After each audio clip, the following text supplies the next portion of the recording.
प्रश्नाचं उत्तर म्हणजे बुद्धिझम होय. लक्षात, बुद्ध हा धार्मिक विषय नाही. चांगला माणूस बनणं म्हणजे बुद्ध होणं. मला काय लोक म्हणतात बरा मला बाहेर करायला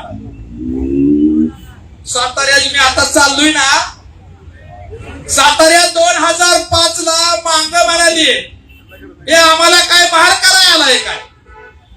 प्रबुद्ध साठी फाटलाय, बौद्ध झालाय, बाप बदलला.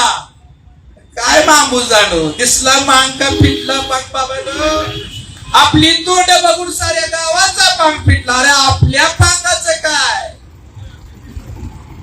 इथल्या मातंगालाच नव्हे तर इथल्या मराठ्यांचा, इथल्या ओबीसीचा, इथल्या चर्मकारांचा, इथल्या न्हावीचा, इथल्या धनगरांचा, इथल्या कष्टकऱ्यांचा जर पांग फेडायचा असेल तर त्यांना बुद्ध धम्माच्या आरशातच तोंड पाहावं लागेल. त्याच्याशिवाय पर्याय नाही. हे घेऊन या.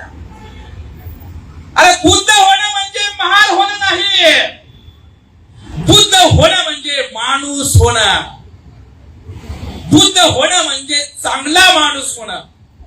माणूस म्हणून स्वतःला स्वीकारणं म्हणजे बुद्ध होणं. लक्षात घ्या. अरे मी बाप बदलला नाही. काय बौद्ध धम्म स्वीकारून मी बाप बदलला नाही. मी खऱ्या बापाच्या आवडात, एका बापाच्या आवडात आहे म्हणूनच बौद्ध धम्म स्वीकारून मी घर वापसी केलेला आहे. या रे बाबा 21व्या शतकात सुद्धा तुम्हीचा पाठ मानतो. इतकी अवस्था पाठ मानते. दगडाचे देव सुद्धा तुमच्या स्पर्शानं वाटले जातात. तुमचा अंतविधी सुद्धा हिंदू मशानभूमीत होऊ देत नाही.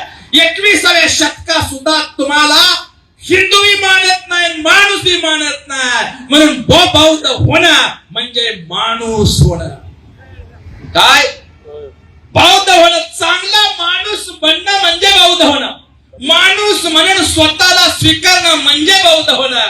आपण माणसं आहोत, स्वतःला स्वीकारता का नाही. आपण माणसं स्वतःला माणूस म्हणून स्वीकारता नाही. स्वीकारत तुम्ही माणूस म्हणून स्वतःला.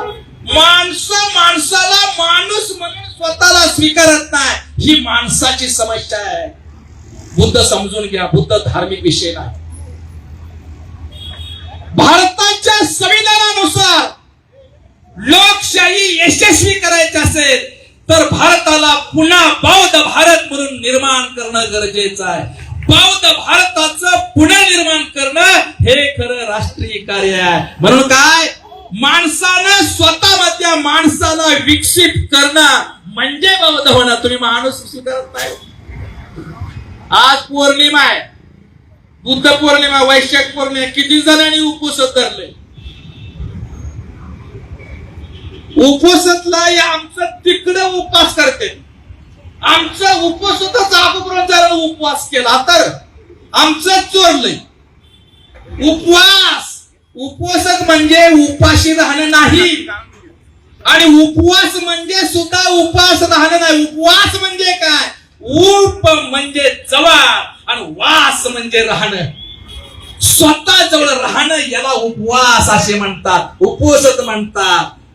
वाट फाटूस तर फराळ खाणं म्हणजे उपवास नव्हे. देवाचा आला रविवार, आला मंगळवार, आला खंडोबाचा वार, आला मंगळवार देवीचा वार, धरला उपवास. आली एकादश, धरला उपवास. उपवासाच्या नावाखाली पाठ फाटूस तर फराळ खाणं याला उपवास नाही म्हणा. उपवासाचा अर्थ समजून घ्या. स्वतः जवळ राहणं म्हणजे उपवास. त्या दिवशी स्वतः जवळ राहायचं आहे. राहायचं स्वतः जवळ. याड प्रबुद्धसाठी काय याड लागले काय माणसाला स्वतः जवळ राहणं म्हणजे. आम्ही काय दुसरे माणूस स्वतः राहतो ना नाही. वाईट गोष्टीपासून दूर राहणं म्हणजे स्वतः जवळ राहणं. याला बुद्ध असे म्हणतात, याला धम्म असे म्हणतात. म्हणून बुद्ध जयंती माणसाने स्वतः जवळ राहावं म्हणून बुद्धांचा विचार स्वीकारायचा आहे. वाईट गोष्टीपासून दूर राहणं म्हणजे स्वतः जवळ राहणं. आज जगात मध्ये बुद्ध जयंती साजरी करतो. जे बघा 10,000 वर्षाच्या इतिहासामध्ये काय 10,000 वर्षाच्या इतिहासामध्ये इंग्लंड मधील ऑक्सफर्ड विद्यापीठानं संशोधन केलं. 10,000 वर्षाच्या इतिहासामध्ये एका महामानवानं स्वतःच्या बुद्धीवरती माणसाच्या मानवी जीवनाच्या मानवी जगाच्या हितासाठी जे कार्य केले त्याच्या 100 यादी बनवली. 10,000 वर्षाच्या इतिहासामध्ये ऑक्सफर्ड विद्यापीठाने 100 यादी बनवली. त्याच्यातला पहिला क्रमांक, प्रथम क्रमांक आहे भगवान बुद्ध. हे आमचं आहे भगवान बुद्ध. 10,000 वर्षाच्या इतिहासामध्ये आपल्या स्वतःच्या बुद्धीच्या ताकदीवरती माणसाच्या सुखाचा शोध लावणारे 10,000 वर्षाच्या इतिहासातील एकमेव भगवान बुद्ध म्हणजे भगवान महामानव म्हणजे भगवान बुद्ध. त्यांची आपण उपासक आहोत. खरं सांगू का, जगातली सगळ्यात मोठी महानता काय हो? डॉक्टर बाबासाहेब वैश्विक प्रणेते डॉक्टर बाबासाहेब आंबेडकरांचा अनुयायी बनणं आणि भगवान बुद्धाचे उपासक बनणं ही जगातील सगळ्यात मोठी महानता. ही महानता लाभलेले तुम्ही आम्ही आहोत. आज ही बुद्ध जयंतीला किती लोक आहेत याची नाही, पण जगातली सगळ्यात मोठी महानता लाभलेले तुम्ही आम्ही आहोत लक्षात. आणि म्हणून हा बुद्धांचा विचार हा फक्त बोलण्याचा, ऐकण्याचा, लिहिण्याचा, वाचण्याचा विषय नाही, तो आचरणात आणण्याचा विषय आहे. बोधिझम नावाचा बोधिधम भिक्खू चीनला गेले आणि चीनच्या राजानं भिक्खूला विषय सांगितलं की तुम्ही धम्म प्रवचन द्या. आणि भिक्खूने एका वाक्यात सांगितलं, सप पाप अकर्ण उचलत उपसंपदा यथान बुद्धान शासन. म्हणजे वाईट कामापासून दूर राहणं एवढंच सांगितलं. राजा म्हणाला एवढाच बुद्ध आहे का? एवढाच धर्म आहे? ही फक्त 7 वर्षाच्या पोराला कळेल. बौद्ध भिक्खू म्हणते जे म्हणाले हे 7 वर्षाच्या पोराला कळेल, पण आचरणात आणि वळणात आणण्यासाठी 70 वर्षाच्या म्हाताऱ्याला सुद्धा जमत नाही. आणि सर्व वाईट कर्मापासून दूर राहणं एवढं जरी लोकांना कळलं तर पुण्यातले नाही जगातले अर्धे दुःख नष्ट होतील. विश्व कल्याणाचं सामर्थ्य बुद्धांच्या विचारात आहे. म्हणून बुद्धाला शरण जायचं लक्षात. हा धार्मिक विषय नाही. माणूस म्हणून चांगलं जीवन जगणं हिंदू धर्माला किंवा इतर धर्माला पर्याय मिळून नाही, मानवी कल्याणाचा जीवन मार्ग म्हणून बौद्ध धर्म स्वीकारायचा लक्षात. आचरणात आणायची गोष्ट. एका आईचा मुलगा गुळ जास्त खात होता, गोड जास्त खात होता आणि त्यानं एका साधूकडे नेलं आणि आईनं म्हटलं की लय पोरग गुळ खात, याला गोड खाण्यापासून परावृत्त करा. साधूनं म्हटलं 15 दिवसानं घेऊन या. या आईनं 15 दिवसानंतर आपल्या मुलाला त्या साधूकडे नेलं आणि साधू म्हणाले की बाळा गोड जास्त खाऊ नको. आई म्हणाली महाराज हे तुम्ही 15 दिवसापूर्वी सुद्धा तुम्हाला सांगता येत होतं ना, मला 15 दिवसानंतर काय यायला सांगितलंय. साधू म्हणाले काय सांगू आई, 15 दिवसापूर्वी मीच गुळ जास्त खातो. ते गुळ खाणं आधी मी बंद केलं, मग त्या मुलाला सांगण्याचा अधिकार आहे. प्रबुद्ध साठेने आधी गुळ खायचं बंद केले, मग तुम्हाला बुद्ध सांगतोय नाही नैतिक अधिकार. उद्या नाही हो कुणी बी उठायचं बुद्ध सांगाय असं आहे का? भाषणबाजीचं म्हणजे भाषणाबाजीतून आंबेडकर चळवळ होत नाही. वक्ता क्रांतीच करत नाही हो. वक्ता नाही क्रांती करत, बोला येत. वक्ता क्रांती करत असते तर सगळे वक्ते कुठे गेले? आंबेडकर चळवळीनं बौद्ध समाजानं आंबेडकर समाजानं मोठे केलेले वक्ते कुठं आहेत? आता हाय का मंगळवार पेठेत? कुठं आहे? प्रस्थापितांच्या दारात वस्त्रीवर आहे. त्या वस्त्रीवर शब्द बोलायचे नसतात, शब्दाची हलगी बनवून हा प्रबुद्ध साठे प्रस्थापिताच्या दारात शब्दाची हलगी बाजून भीक मागणारा भिकारी वक्ता नाही, तर प्रस्थापिताच्या उरावर छताला बसून बाबासाहेबांच्या विचारानं सारा महाराष्ट्र बौद्धमय करून ही सांगणारी चळवळ असणारा क्रांतिकारक वक्ता आहे. लय वक्ते आहेत आंबेडकर चळवळीत. सगळ्यात जास्त वक्ते आंबेडकर चळवळीत आहे. सगळ्यात जास्त विचारवंत आंबेडकर चळवळीत आहे. सगळ्यात जास्त बघा बौद्धाचार्य कुठं आहेत? आंबेडकर चळवळ. सगळ्यात जास्त लेखक कुठं आहे? आंबेडकर चळवळ. आणि सगळ्यात जास्त पुढारी जेवी घराघराने चर्चा आंबेडकर सगळ्यात जास्त आपलं तटलंय कुठं वक्त्याने विचारवंतांनी लेखकांनी साहित्यिकांनी पुढाऱ्यांनी स्वतः मधला कार्यकर्ता मारून टाकलेला आहे. निलेश ओलार भाऊ हे राजकारणात आहे पण राजकारणात असताना सुद्धा त्यांच्या मधला धम्म अनुयायी त्यांच्या मधला कार्यकर्ता जिवंत आहे. ते धम्मप्रिय आहे म्हणून प्रबुद्ध येत आहे. लक्षात भाऊ निलेश भाऊ हे धम्मप्रिय आहे.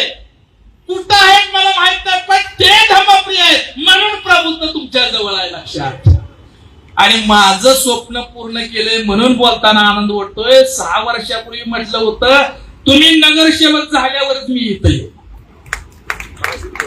आणि ते माझं स्वप्न पूर्ण झाले ना. आता माझं स्वप्न पूर्ण करण्याकरता तुम्ही मला शुभेच्छा द्यायचा आहे. काय माझं स्वप्न आहे? सारा महाराष्ट्र बौद्धमय केल्याशिवाय हा प्रबुद्ध साठी मरणार नाही हे स्वप्न आहे माझं.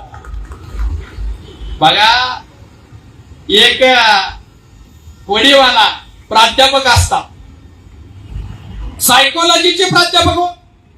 आता प्राध्यापक म्हणल्यावर बघा आणि 7वी नापास झालेला होडीवाला नदीच्या अलीकड माणसं होडीत बसवायचा पलीकड न्यायचा पलीकडची माणसं होडीत बसवायचा अलीकडे आणायचा त्यातून जो काय उदरनिर्वाह होईल त्याच्यावर उदरनिर्वाह करायचा.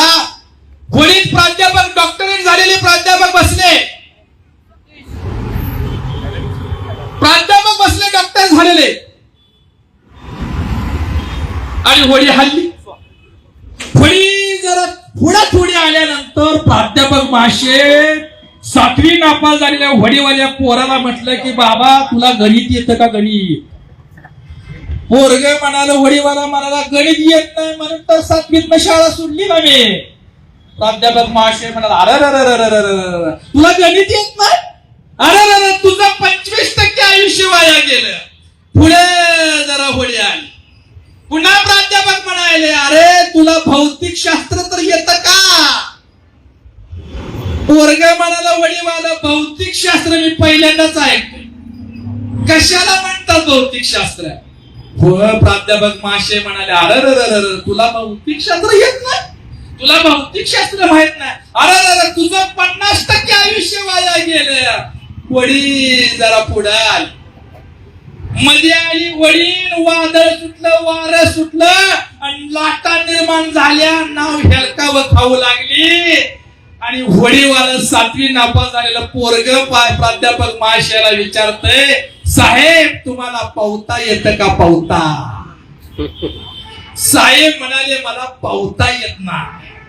साहेब तुम्हाला पावता येत नाही आता तुमचं 100% आयुष्य वाया गेलं. 100% आयुष्य वाया. चांगल्या विचारानं वागलं तरच तुमचा आणि तुमच्या लेकरा बाळाचा कुटुंबाचा आणि समाजाचा देशाचा आणि जगाचा उद्धार होईल. याच्यासाठी बुद्धम शरणम गच्छामि धम्मम शरणम गच्छामि संघम शरणम गच्छामि हे मी सांगतोय काय तर मी वागलोय. बुद्ध मी सांगत नाही. बुद्ध पेरून माणसं उभा करतो माणसं तयार करतो. मी मराठ्यांना म्हणतोय बाबा तुम्ही हिंदू नाही तुम्ही भावना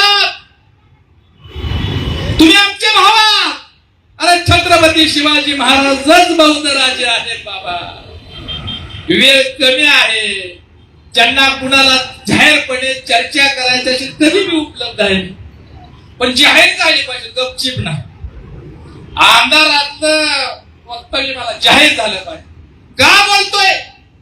बुद्धाचा विचार मी 2006ला आता तुमच्या लक्षात आलं असेल की प्रबुद्धसाठी बऱ्यापैकी लोकांना माहित आहे तरी इथं काही लोकांना बसल्यापैकी वाटतं की लाका ही महाराज आहे का महाराज आहे?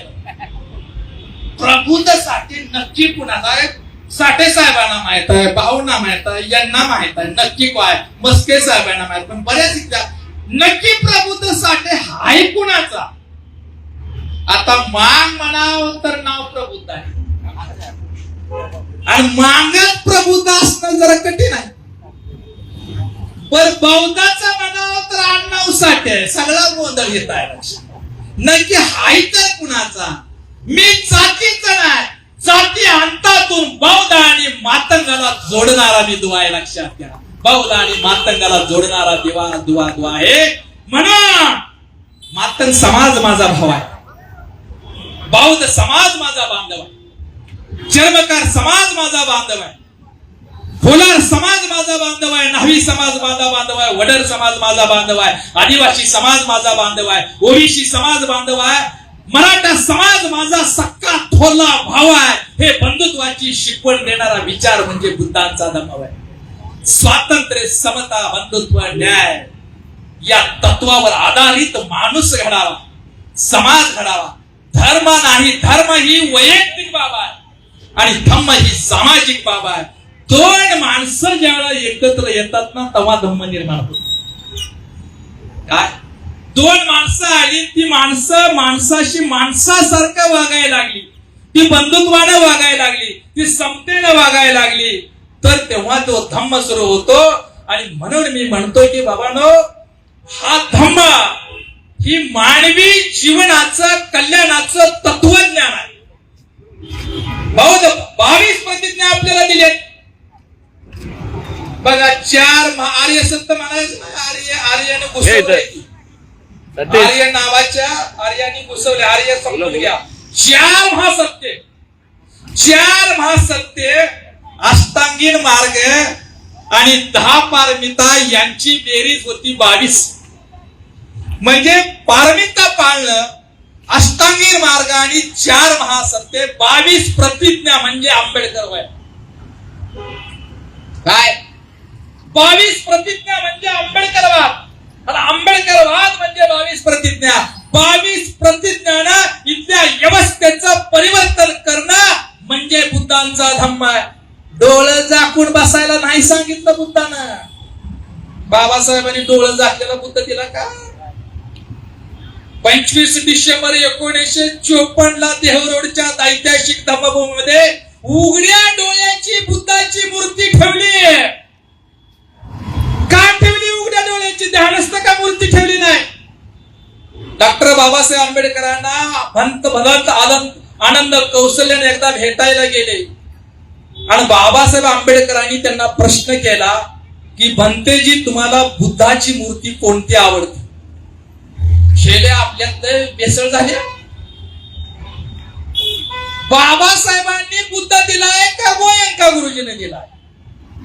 साधा प्रश्न आहे. लोक बाबासाहेबांचा 22 प्रतिज्ञाचा बुद्ध हरवले आणि गोयंका गुरुजीच्या मागे लागले. आता काय येडं उठलं, चित्त्यात मुतणार काय लावलंय रे? बाबासाहेबांनी बुद्धाच्या वटीत कुणी टाकलं तुम्हाला? बाबासाहेबांनी टाकलंय ना. पंतेजी म्हणतात बाबासाहेबांना, मला ध्यानस्थ बसलेली बुद्धाची मूर्ती हवी पसंत आहे. तेव्हा बाबासाहेब म्हणतात, मला ध्यानस्थ बसलेली बुद्धाची मूर्ती बिलकुल पसंत नाही. काय म्हणतो हे समजून घ्यायचं आहे. मला ध्यानस्थ बसलेली बुद्धाची मूर्ती बिलकुल पसंत नाही. धम्माचा प्रचार बहुजनापर्यंत, बहुजन हिताय बहुजन सुखाय, बहुजनाच्या सुखासाठी, कल्याणासाठी वेळ प्रसंगी भिक्षा पात्र घेऊन मला चालणारे बुद्ध आवडतात, मला डोळे उघडणारे बुद्ध आवडतात. बहुजन ही संकल्पना पहिल्यांदा जगामध्ये बुद्धानं वापरली आहे का? बुद्धिझम हा काय महारामांगाचा विषय आहे का? बहुजन म्हणजे महारामांग. आणि जपानमध्ये काय महारामांग राहते? मंगळवार पेठेत एक राहते. चला जपानमध्ये, जपान मंगळवार पेठेत दोघंच राहते. बहुजन हिताय बहुजन सुखाय, बहुजनाच्या कल्याणासाठी सुखा, माणसाचं सुख हे बुद्ध धम्माचा विषय आहे. लक्षात घ्या, माणसाचं कल्याण हे बौद्ध धम्माचं खरं प्रयोजन आहे. मानवी कल्याण आणि मानवी सुख हे बौद्ध धम्माचं खरं उद्दिष्ट आहे. त्याच्यासाठी बुद्धांचा विचार करायचा, त्याच्यासाठी बुद्ध जयंती साजरी करायची आहे. हे करत असताना मी 2006 ला स्वीकारला. 2,500 मातंगाला घेऊन मी बौद्ध धर्माचा स्वीकार केला. तुमच्याकडे बघा सत्ता नसू द्या, एक विचार घ्या, तुमच्याकडे सत्ता नसू द्या, तुमच्याकडे पैसा नसू द्या, तुमच्याकडे कोणतीही ताकद नसू द्या, पण तुमच्याकडे मात्र नैतिकता आणि चारित्र्य असलं पाहिजे. लक्षात, चारित्र्य ही माणसाची, समाजाची, देशाची, राष्ट्राची ताकद आहे. काय चारित्र्य? माणसाचं चारित्र्य ही राष्ट्राची ताकद आहे. आणि ते चारित्र्य निर्माण करायचं असेल तर बुद्ध धम्माशिवाय पर्याय नाही. कारण धम्म म्हणजे चारित्र्य, धम्म म्हणजे नीती, आणि नीती म्हणजे धम्म, याच्याशिवाय पर्याय नाही. चारित्र्यवान समाज तयार करणं, चारित्र्यवान कुटुंब, माणूस आणि समाज आणि राष्ट्र तयार करणं ही खरी ताकद आहे. म्हणून आम्हाला बुद्धांना शरण जायचा. एकदा जर या महाराष्ट्राला बुद्धांचा विचार कळला, अरे खरं म्हणजे छत्रपती शिवाजी महाराजांवर बुद्धांचा प्रभाव होता. अण्णाभाऊ साठेंची आज बघा कामगार दिन आहे, यावर सुद्धा थोडस बोललं पाहिजे. कामगार दिन आहे, कष्टकऱ्यांचा हा मंगळवार पेला, कष्टकऱ्यांचा दिवस. अण्णाभाऊ कष्टकऱ्यांचे, कामगारांचे भाष्यकार नेते होते, लोकशाही होते. आणि बाबासाहेब आंबेडकरांनी कामगारांचे बाबासाहेब, कामगारांसाठी कामगारांचे बाबासाहेब आपण सांगत नाही हो. काय कामगारांचे बाबासाहेब आपण काय म्हणतो? डॉक्टर बाबासाहेब आंबेडकर म्हणल्यानंतर मागासवर्गीय, महारमान, दलित, आरक्षक संपले बाबासाहेब, असं आहे नाही ना. असं आंबेडकर म्हणजे भारत, आणि भारत म्हणजे आंबेडकर होय. काय आंबेडकर म्हणजे भारत, आणि भारत म्हणजे आंबेडकर होय. या देशाच्या साऱ्या प्रश्नांचं उत्तर म्हणजे आंबेडकर होय.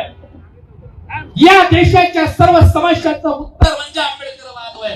कामगाराचे नेते, अरे शेतकऱ्यांचा पहिला संपर्क डॉक्टर बाबासाहेब आंबेडकरांनी या महाराष्ट्रामध्ये केला. माहित आहे का शेतकऱ्याला? शेतकऱ्याची बाबासाहेब सांगत नाही.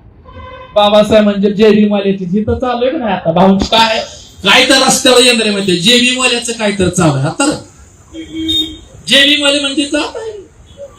अरे जेबी म्हणजे महाराष्ट्र, जेबी म्हणजे भारत, जेबी म्हणजे माणूस, जेबी म्हणजे बहुजन समाज, जेबी म्हणजे माणसाचं कल्याण. जसं बघा मध्ये बोललं बघा ती बाग्या, बागेश्वर बोलला, त्याच्यावर भाष्य करत नाही.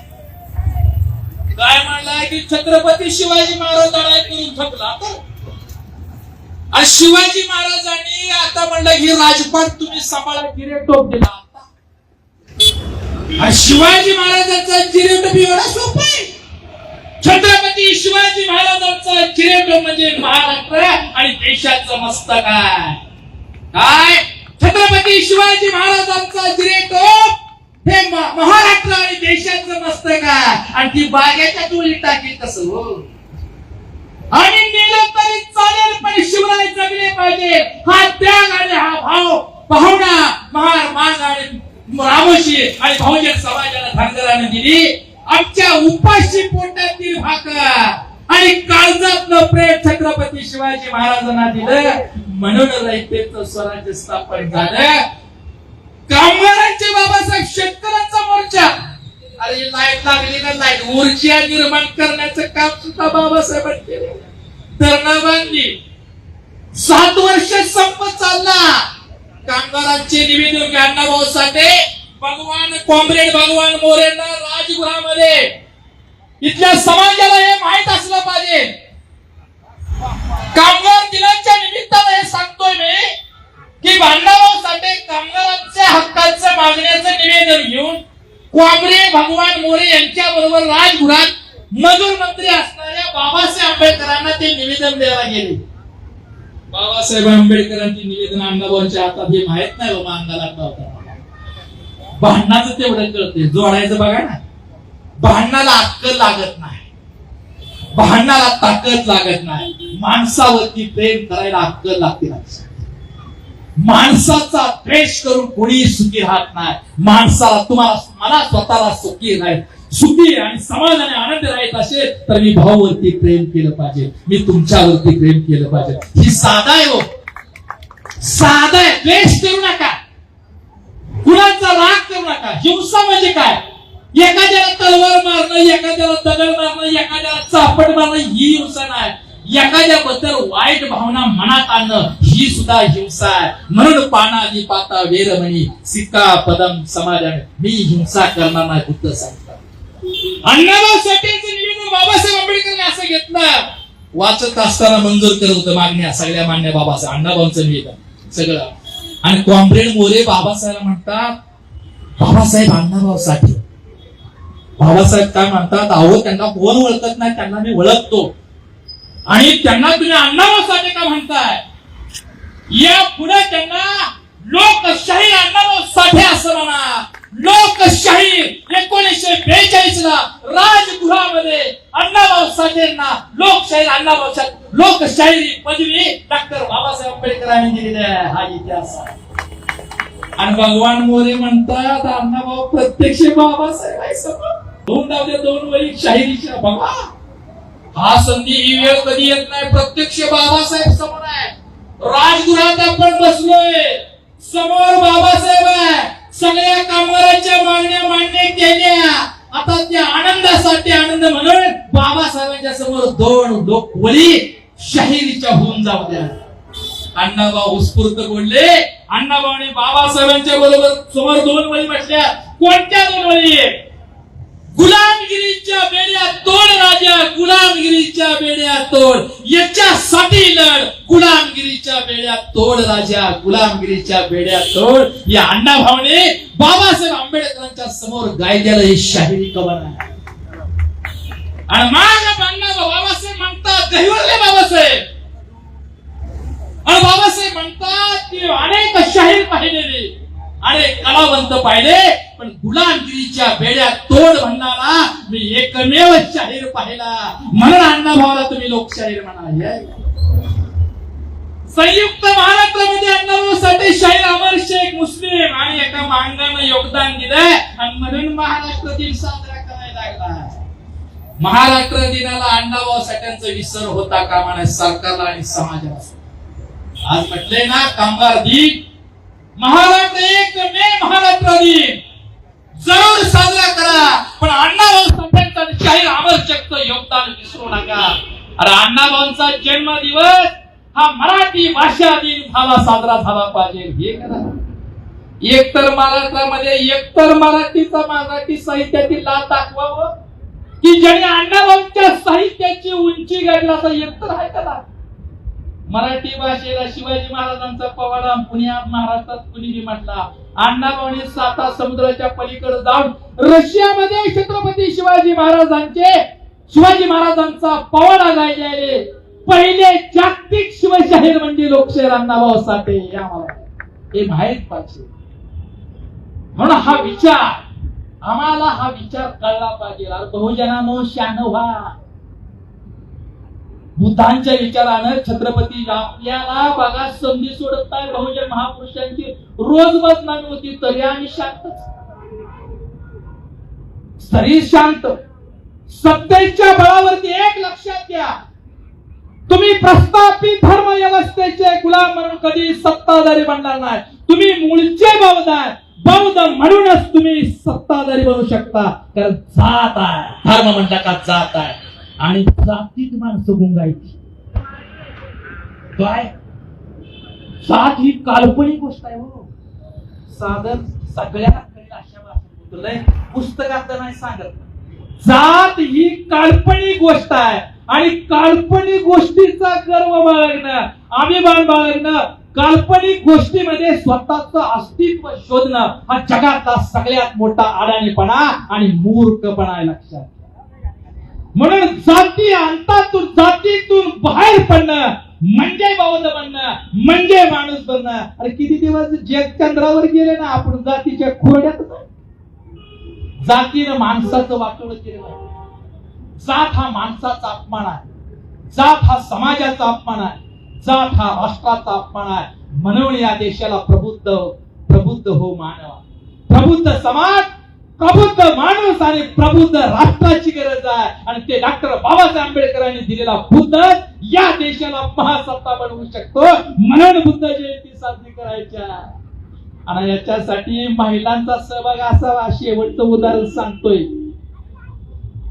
9:30 वाजत आले त्या साताऱ्यात मला वाढवतो साताऱ्याला पुन्हा जा, मला 700 मांगाला बुद्ध करायचा आहे. साधा आहे का हे? साधा आहे का? आणि कधी 2005 ला मला साताऱ्यामध्ये आम्हाला काय महार करायला आलाय काय म्हणून माझ्यावर दगड फेक केली. तेव्हा इथं पुण्यात पोलीस स्टेशन म्हणले केस द्यावे लागेल तुम्हाला. आता काही जर केली तर मागायची आपली नाही. त्यांना केस करून काय करायचंय? माझं नुकसान. मला दगड मारला हे त्यांचं नुकसान नाही, त्यांना कळत नाही, अज्ञान आहे. पण याच्यासाठी मी मागावरती केस करणं हे माझं नुकसान आहे. मला कळते ना, हे कळतं. मी म्हणलं त्या अज्ञानानं मला दगड मारला आणि अज्ञानानं दगड मारला. कुठलं कलम लावता सांगा? नाही लावलं. प्रबोधन झालं आणि आज त्या माणसानं बौद्ध धर्म स्वीकारला. त्या माणसाचा मुलगा प्राध्यापक आहे, त्या माणसाची सून प्राध्यापक आहे, त्या माणसाचा नातू सिव्हिल इंजिनियर आहे, त्या माणसाची नात ही डॉक्टर आहे. सगळ्यात मोठा बंगला हे मांगाचा आहे. आणि त्याला काय नाव दिले? साठे साहेब. त्याला नाव दिले राजगृह. आणि येणाऱ्या जाणाऱ्या पाहुण्या रावल्याला म्हणतोय 2005 ला प्रबुद्ध साठ्याला दगड मारला, त्याचं हे परिवर्तन आहे. खरं म्हणजे भाऊ, माझ्या भाषणापेक्षा माझ्या टीका करणाऱ्या टीकेतून मारलेल्या दगडातूनच ट्रोल करण्यातूनच प्रबोधन द्यायचा. भाषणापेक्षा 10% झाले. आणि मला जी मारलेलं दगड आहे, कारण मला ही पुण्यात माहिती 9 वर्षाच्या परकरणी असणाऱ्या पुरीला सुद्धा घरातून वसरीवर आपल्या वडिलांसमोर सुद्धा येता येत नव्हतं. त्या मुलीला अंगावर शेणा दगडाचा मारा सण करून महात्मा ज्योतिबा फुले आणि क्रांती ज्योती सावित्रीबाई फुले यांनी शाळेत आणलं. म्हणून क्रांतीला सुरुवात झाली. म्हणून बाबासाहेबांच्या स्वप्न पूर्ण करता 5 एप्रिल 2026 ला पंढरपूर या ठिकाणी मराठ्यांना बौद्ध धर्माची दीक्षा दिली, ओबीसीला बौद्ध धर्माची दीक्षा. मला हा विचार ऐकून महिलांचा सहभाग हा चळवळीमध्ये वाढला पाहिजे. कारण महिलांचा सहभाग, आपण काय म्हणतो बघा, 2 गाड्याची भांडणं लागली. स्त्री ही राष्ट्रशक्ती आहे. काय? स्त्री ही राष्ट्रशक्ती आहे. ही महात्मा ज्योतिबा फुले यांनी ओळखला. महिलांचा हिंदू कोड विधानाच्या माध्यमातून ना डॉक्टर बाबासाहेब आंबेडकरांनी त्या महिलांवरती प्रचंड उपकार केला. बघा, महाभारतामध्ये